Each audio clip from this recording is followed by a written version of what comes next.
నమో తస్స భగవతో అర్హతో సమ్మా సంబుద్ధస్స.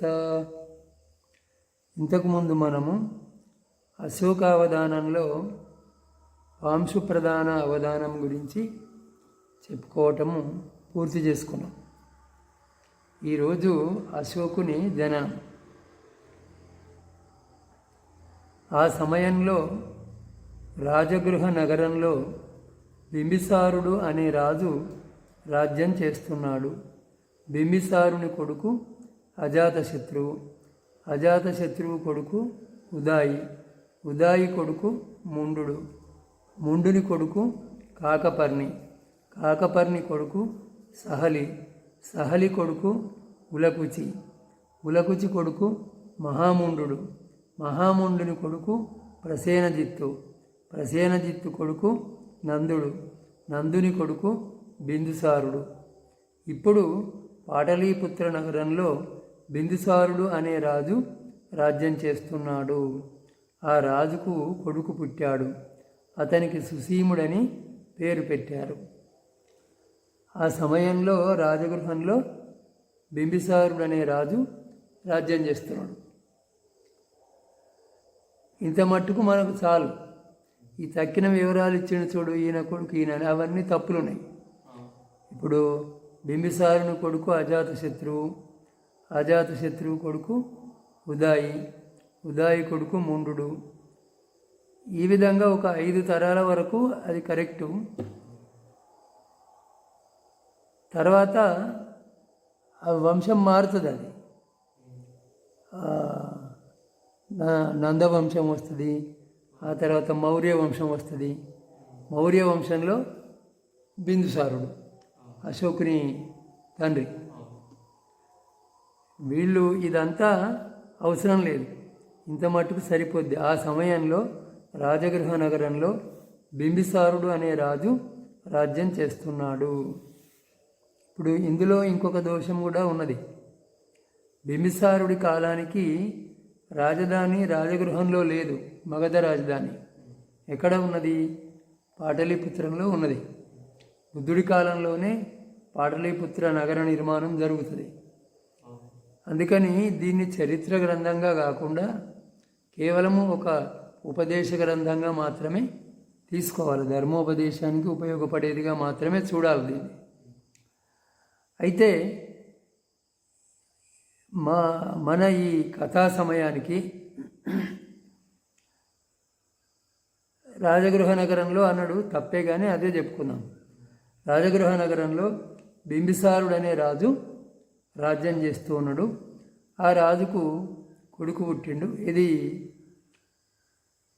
బిందుసారుడు, బింబిసారుడు కాదు. ఈ విషయం దీంట్లో కూడా చెప్పబడ్డది. రాజగృహ నగరంలో బింబిసారుడు అనే రాజు రాజ్యం చేస్తున్నాడు. బింబిసారుని కొడుకు అజాతశత్రువు. ఈ విధంగా ఈ బిందుసారుడి కాలం వచ్చేసరికి పాటలీపుత్ర నగరంలో అని చెప్పిండు దీంట్లో కూడా. అంటే రాజధాని మారిన విషయము దీంట్లో కూడా చెప్పబడ్డది. ఇప్పుడు మన కథా సమయానికి మగధ రాజ్యానికి రాజధాని పాటలీపుత్రము. ఆ పాటలీపుత్రాన్ని బింబిసారుడు కాదు, బిందుసారుడు పరిపాలన చేస్తూ ఉన్నాడు. ఆయన కొడుకు పేరు సుసీముడు, పెద్ద కొడుకు పేరు సుసీముడు. ఆ సమయంలో చంపానగరంలో ఒకానొక బ్రాహ్మణుడు ఉండేవాడు. అతనికి కూతురు పుట్టింది. ఆమె రూపవతి, చూడచక్కనిది, సంతోషాన్ని కలిగించేది. జనపద కళ్యాణి అంటే ఆ ప్రాంతంలో అందరికంటే సుందరమైనది అని.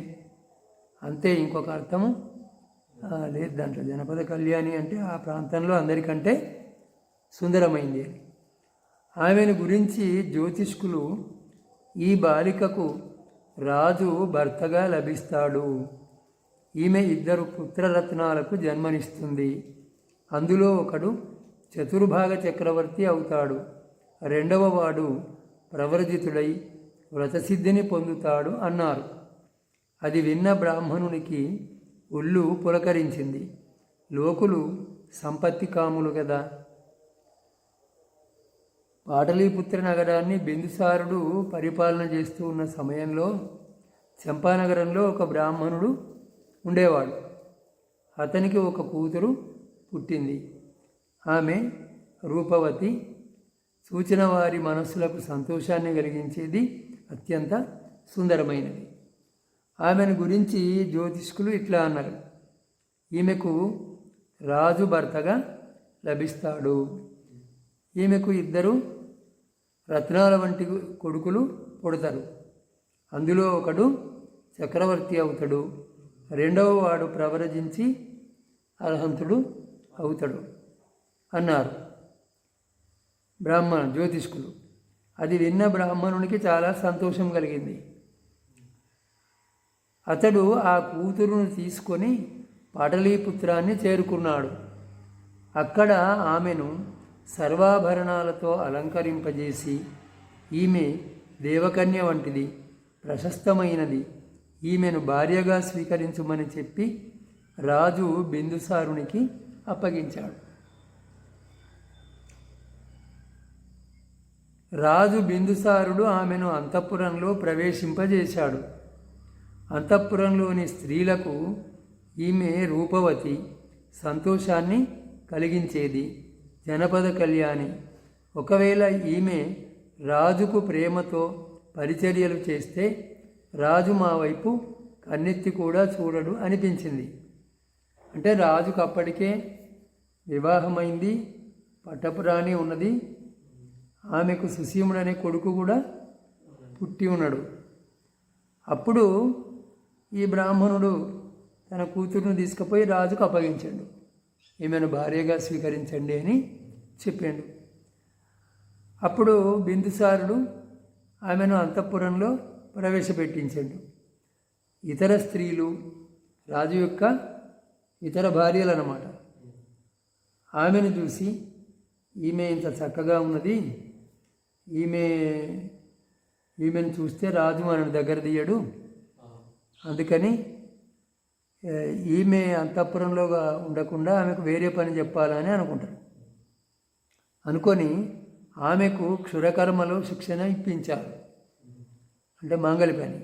క్షురకర్మ అంటే మంగలి పని. ఆమె రాజుకు వెంట్రుకలు గడ్డము తీసేది. ఆమె ఎంత సున్నితంగా ఆ పని చేసేదంటే, ఆమె క్షురకర్మ చేస్తున్నప్పుడు ప్రతిసారి రాజుకు నిద్ర వచ్చేది.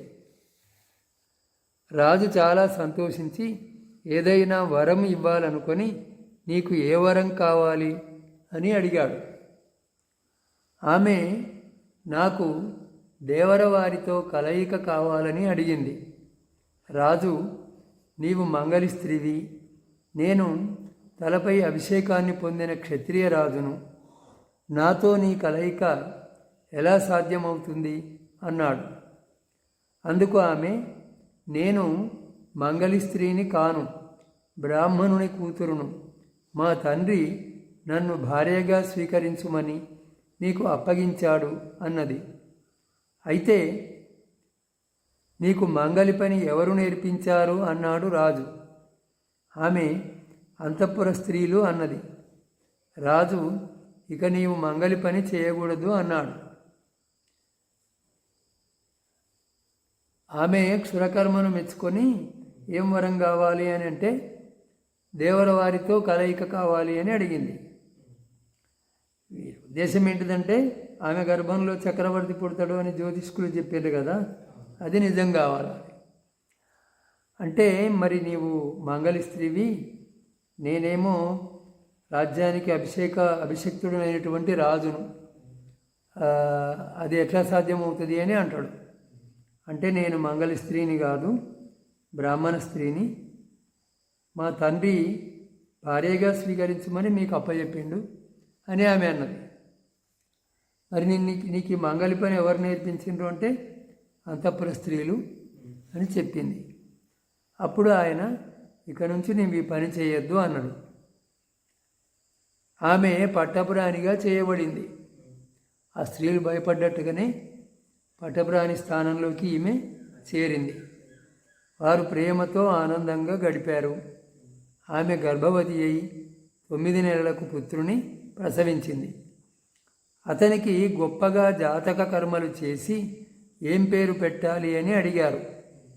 ఆమె బాలుని జననం వలన నేను శోకం లేనిదానను అయినాను కనుక ఇతనికి అశోకుడని పేరు పెట్టండి అన్నది. తర్వాత 2వ పుత్రుడు పుట్టాడు.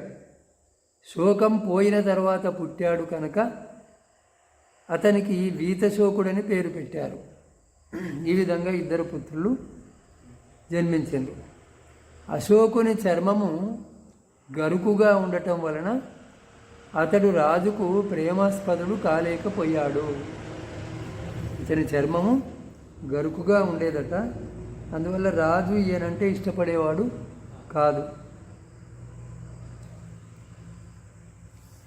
రాజు బిందుసారుడు పింగళవత్సుడనే ఆజీవక పరివ్రాజకుని ఆహ్వానించి, నా తరువాత రాజ్యాన్ని పాలించడానికి తగినవాడెవరో నిశ్చయించటానికి కుమారులను పరీక్షించాలి అన్నాడు.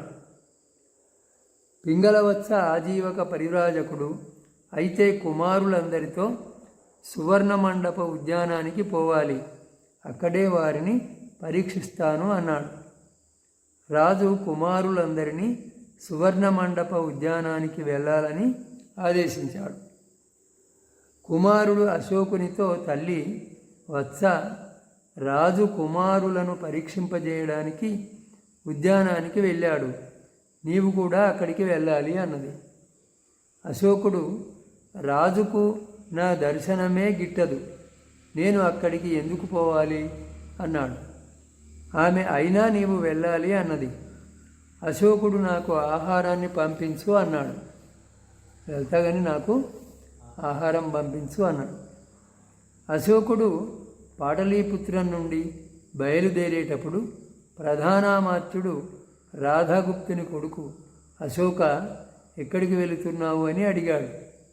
అశోకుడు, రాజు నేడు సువర్ణమంటప ఉద్యానంలో కుమారులను పరీక్షింపజేస్తాడు, అక్కడికి వెళుతున్నాను అన్నాడు.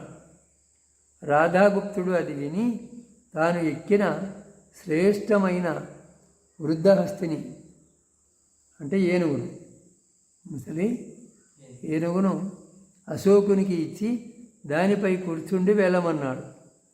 అది అంతకుముందు రాచ ఏనుగుగా ఉన్నటువంటిది. అంతకుముందు రాజు దాన్ని అధిరోహించేవాడు. ఆ ఏనుగును ఎక్కి అశోకుడు సువర్ణమంటప ఉద్యానానికి పోయి కుమారుల మధ్య భూమిపై కూర్చున్నాడు. కుమారులందరికీ ఆహారం ఇవ్వబడింది. అశోకుని ఆహారము పెరుగు కలిపిన వరి అన్నము. అప్పుడు రాజు పింగళవత్స ఆజీవక పరివ్రాజకునితో, ఆచార్య, కుమారులను పరీక్షించి నా తర్వాత రాజ్యం చేయడానికి తగినవారు ఎవరో చెప్పండి అన్నాడు. పరిశీలించి చూసి పింగళవత్స పరివ్రాజకుడు, అశోకుడు రాజవుతాడు, కానీ అది రాజుకు ఇష్టం ఉండదు కనుక అశోకుడు రాజవుతాడని చెబితే నా ప్రాణాలు దక్కవు అని చింతించి, దేవ, భేదం కలగకుండా చెబుతాను అన్నాడు. రాజు, అలాగే చెప్పండి అన్నాడు. పింగళవత్స పరివ్రాజకుడు, సుందరమైన వాహనంపై వచ్చినవాడు రాజవుతాడు అన్నాడు. డైరెక్ట్గా చెప్పకుండా ఇండైరెక్ట్గా చెప్పినమాట. అప్పుడు కుమారులందరికీ నా వాహనమే సుందరమైనది, నేనే రాజునవుతాను అనిపించింది. అశోకుడు, నేను ఏనుగుపై వచ్చాను, నా వాహనం సుందరమైనది, నేనే రాజునవుతాను అనుకున్నాడు.